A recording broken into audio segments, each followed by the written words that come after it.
Let's begin. My name is Dr. Logan Carter, and the night I told my wife, if you walk out that door, don't come back, I wasn't being dramatic. I was done being silent. What led to that moment wasn't a single explosion. It was a slow-motion implosion. Years of giving, sacrificing, shrinking, until I barely recognized my own life anymore. When I first met Aubrey Mitchell, I was fresh out of med school, fueled by ambition and crushed under $180,000 in student loans. Every waking hour was filled with rotations, residencies, and exhaustion.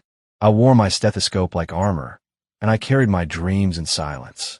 Aubrey was lightning, bold, magnetic, effortlessly social. She worked in luxury retail at one of Dallas's high-end designer outlets and could sell a five-figure handbag to a woman who just came in for a scarf. Everyone adored her, especially me. Her eyes had a way of making you feel like the only person in the room, and back then, she made me feel like I mattered more than the chaos I was buried in. She showed up, always. She brought me food during graveyard shifts, left handwritten notes in my coat pockets, and waited outside the hospital when I collapsed from a 36-hour stretch. So I married her. We didn't have the big wedding she dreamed of, just a cozy ceremony in an old white church with a few friends, her sister Reese crying, and my brother Zane cracking bad jokes. We promised each other the usual things: patience, growth, honesty, and love. I believed we would do all of it. But life doesn't always follow vows. In the first 2 years, I buried myself in work. I had one goal: clear my debt and build us a future. I didn't take vacations. I didn't buy a car. I took back-to-back hospital shifts, sometimes falling asleep in break rooms or parked in the ER a lot with the engine running. I wanted to be free by 30, to walk into a home I could pay off, raise kids without financial panic, and give Aubrey the life she deserved. She supported that dream, or so I thought. When I suggested waiting to have children until the debt was gone, her face shifted. "You're always calculating, Logan," she whispered. "What about living?" I told her we would live. Just not yet. We needed foundation before we built sky. But she didn't want foundation. She wanted freedom. She wanted children now. A house now. Vacations. Spontaneity. Life. I wanted her to feel loved, so I bent. I bought the house.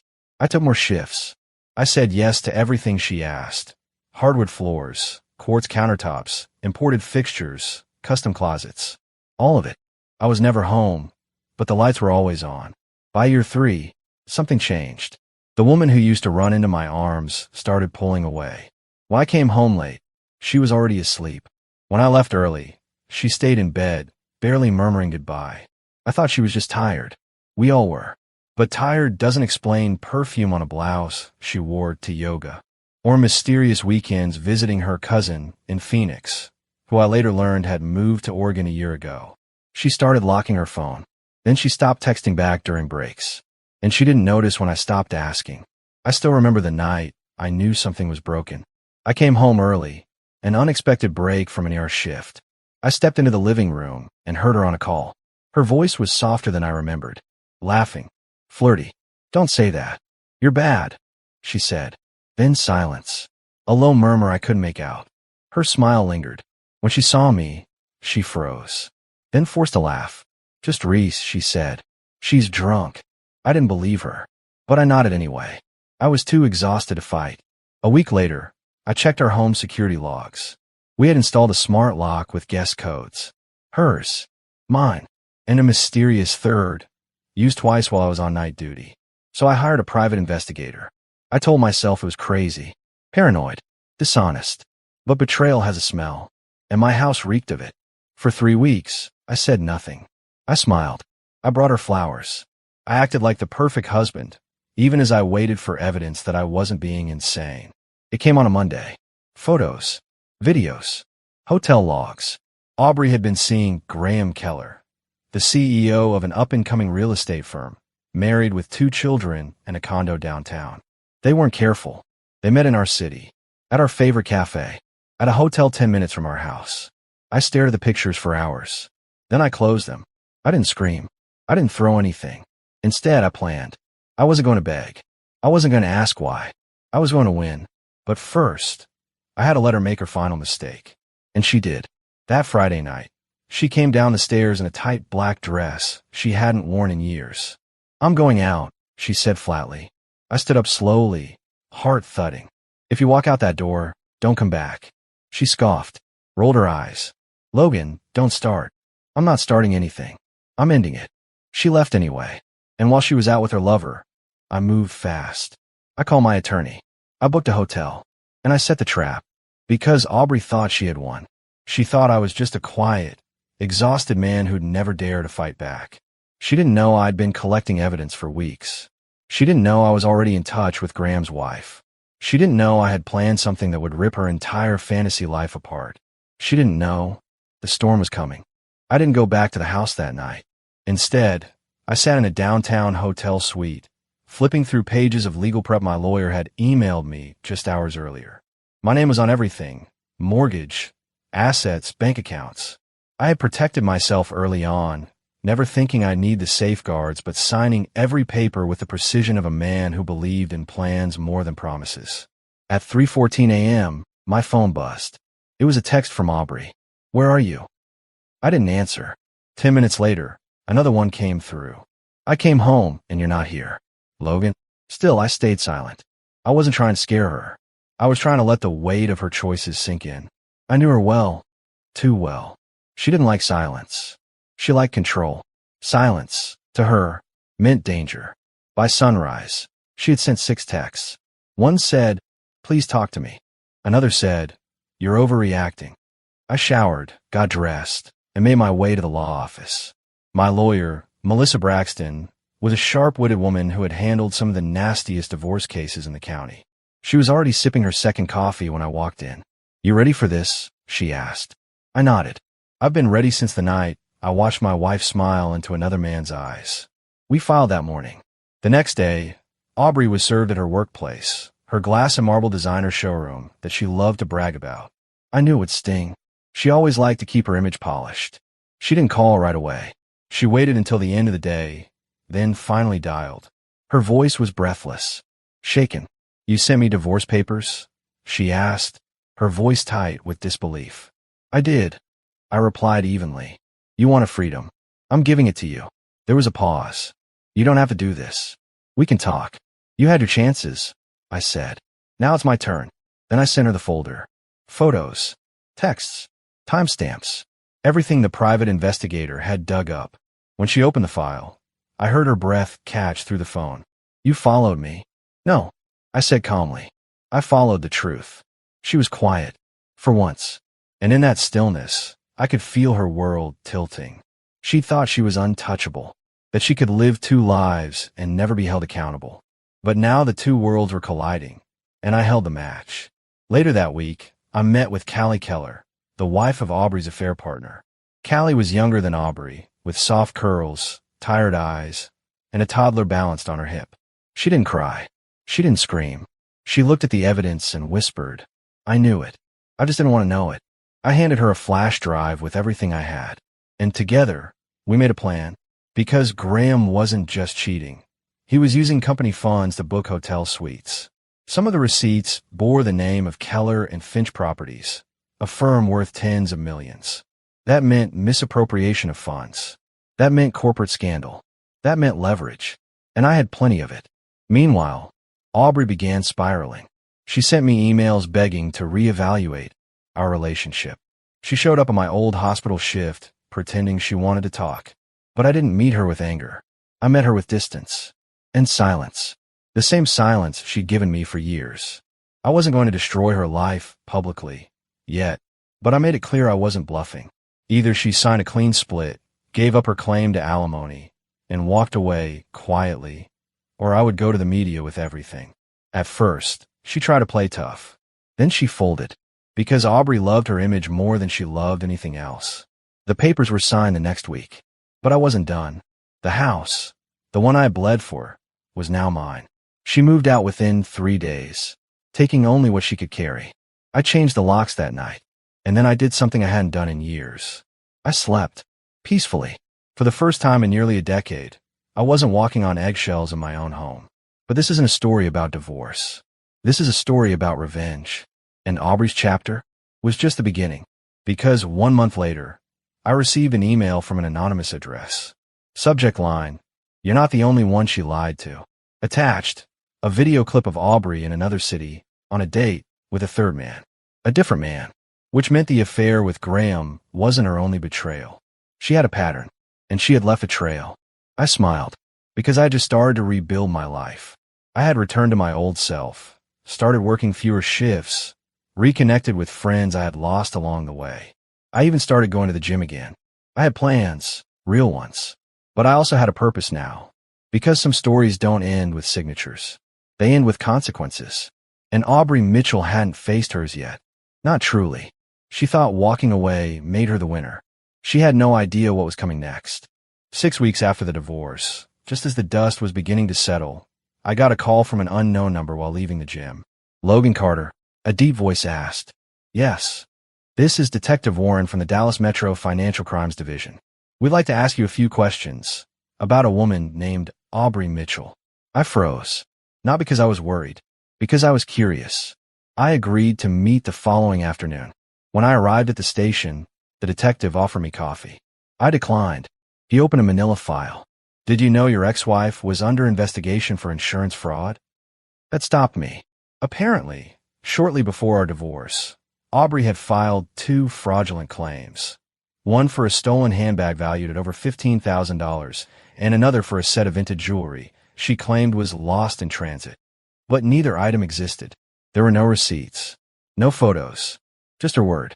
And now, under scrutiny from a disgruntled ex-friend who worked at her insurance agency, the claims were being reopened. I told him the truth. We hadn't spoken beyond legal communication, and I had no access to her current affairs. But deep down, a storm of satisfaction brewed inside me. Aubrey had walked away from our marriage thinking she was untouchable. But now life was catching up to her, and fast. And as fate would have it, I was about to throw the final punch. 2 days later, I was invited to speak at a private gala organized by the Texas Medical Foundation.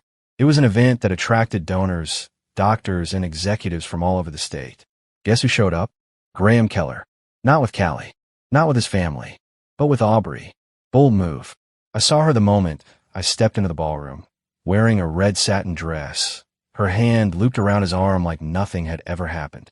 She hadn't seen me yet, but she would. And when she did, she choked, mid-sip of champagne. I gave her a slow, deliberate smile and raised my glass. She froze. Graham glanced at her, confused, then looked at me. Recognition flickered. Panic followed, because Graham thought it was over, that I'd moved on, that I'd been defeated and silenced. He didn't know I'd kept copies. He didn't know Callie had hired her own attorney. He didn't know I had a contact in local media with a thirst for public scandal. The next day, an anonymous tip was sent to the Dallas Ledger, complete with documents detailing Graham's company expenses, his overlapping travel logs with Aubrey, and grainy surveillance stills of them exiting a high-end hotel together on multiple occasions, some of which were during work hours, billed as executive meetings. Within 72 hours, Keller and Finch Properties suspended him pending internal review. By the end of the week, their board had accepted his resignation in light of personal matters. Aubrey, she was radio silent, but it wasn't over. The fallout had only just begun. Meanwhile, I rebuilt. I bought a vintage car, not because I needed one, but because I had always wanted one. I started working part-time at the local clinic to help underfunded families. I spent evenings walking my dog through trails I hadn't visited since college. And then something strange happened. I met someone. Her name was Rachel. She was a trauma counselor, soft-spoken but razor-sharp, with an inner strength I admired instantly. She wasn't flashy. She wasn't looking for status. She wasn't trying to fix anyone. She was just real. We started slow. Coffee turned into dinner, dinner into deep conversations, and those into something warmer. One night, I told her everything. The debt, the long shifts, the betrayal, the divorce. She listened, not with pity, but with grace. "You didn't fail," she said. "You just gave more than someone was ready to receive." That line stayed with me. I was beginning to believe in good things again. But fate wasn't quite done with Aubrey yet. A few weeks later, Callie sent me a video. It was taken from a parking garage security camera. Graham, mid-shouting match with Aubrey. Red-faced. Aggressive. He slammed the car door. She screamed something. He drove off without her. According to Callie, Graham had discovered that Aubrey had been simultaneously seeing someone else, a contractor named Jordan she met while remodeling his vacation home. The irony, it shattered Graham. He lost everything. His job, his wife, his home. And now, the woman he risked it all for had turned around and cheated on him too. Karma doesn't always arrive on time, but it never forgets the address. Aubrey was now toxic to everyone she'd once seduced. Friends had backed away. Former co-workers whispered. Rumors spread like wildfire. And the final blow? The IRS had launched an audit into her finances. The fraudulent claims had opened a Pandora's box. She was unraveling, alone, exposed, and finally facing the truth she had outrun for years. But I wasn't celebrating. I didn't need her to collapse to feel whole. I was finally standing tall again, not because I hurt her, but because I healed myself, because I chose peace over vengeance, love over bitterness, and because I remembered something important. The best revenge is living well and being unreachable to the ones who thought they could ruin you. A few months passed. Life became quiet in the best way. I was still working part-time, still seeing Rachel, and for the first time in years, my days weren't shaped by tension or second-guessing. I didn't constantly check my phone. I didn't dread walking through my front door. Then one evening, I received a letter, handwritten, from Aubrey. I know I'm the last person you want to hear from, but I've been doing a lot of thinking. I was selfish. I was reckless. I see that now. I don't expect forgiveness, but I needed to say it, to own it. I hope you're doing well. I really do. No begging. No excuses. Just a letter. I didn't respond, because I didn't need to. I had already let her go the night she chose someone else over our marriage. But strangely, the letter didn't make me angry. It made me grateful. She was finally looking in the mirror. That wasn't for me. It was for her. And maybe that was part of healing too. Rachel and I had been seeing each other for nearly 6 months by then. Nothing flashy. No grand promises. Just consistency. One rainy afternoon, we sat on my porch sipping coffee. You ever think about what you'd say to her? She asked gently. I already did, I said, the night I didn't answer her call. Rachel smiled softly. Then I think you're free. And I was. Not just from Aubrey, but from the version of me that once believed love meant sacrificing everything, especially myself. A week later, I got a message from Callie again. Apparently, Aubrey had tried to reconnect with Graham after her last affair blew up. He refused. Word around town was she was moving to Chicago to start over. She had burned every bridge here, but I didn't care where she went anymore. That chapter was closed. On the 1-year anniversary of our divorce being finalized, I stood in my driveway, looking at the house I almost lost, and I realized something. She took pieces of me when she left, but I built new ones, stronger ones. I found out what love looks like when it's real, when it doesn't demand you shrink, when it doesn't punish you for sacrifice. And I finally understood. Some endings aren't punishments. They're rescue missions. You just don't see it while you're still inside the fire. 16 months after Aubrey walked out of my life, I stood at the edge of a quiet lake with Rachel beside me. The sun was dipping low, the sky painted in soft golds and deep oranges. She leaned against me, calm, steady, real. I never thought peace could look like this, I said. She smiled. That's because you lived in chaos too long to recognize it. She was right. It took everything I had, pain, patience, and honesty, to get here. But I wasn't haunted anymore. Aubrey's name hadn't crossed my lips in months, and that felt like the biggest victory of all. I heard from mutual friends that she eventually did move to Chicago, started some lifestyle consulting thing. New photos, new filters, new captions about self-growth and second chances. But the truth? She was still running. From herself. From the ruins she left behind. She would post pictures with vague captions like, healing isn't linear. But people who knew her, they stopped watching. They moved on, just like I had. The last time I ever saw her name in my inbox was a single line. I'm sorry. For everything. I didn't reply, because by then, it wasn't about her anymore. It was about who I became without her. Stronger, smarter, and finally whole. Now, Rachel and I live a quieter life. We travel. We laugh. We cook together in the evenings and walk our dog at night. There's no drama. No suspicion. Just two people learning how to love without losing themselves. She never asked me to forget what happened. She just stood beside me while I healed. And for that, I'm forever grateful. To anyone out there who's been betrayed, who's been worn down and used up in the name of love, listen to me. You're not weak for walking away. You're not broken because someone broke their vows. And you are not unlovable because one person failed to see your worth. If you're reading this, take it from me. Don't chase someone who left you empty. Build the life you deserve. And if you're lucky, you'll find someone who loves your scars, not in spite of them, but because of them. Because that's what real love does. It doesn't ask you to bleed. It helps you heal.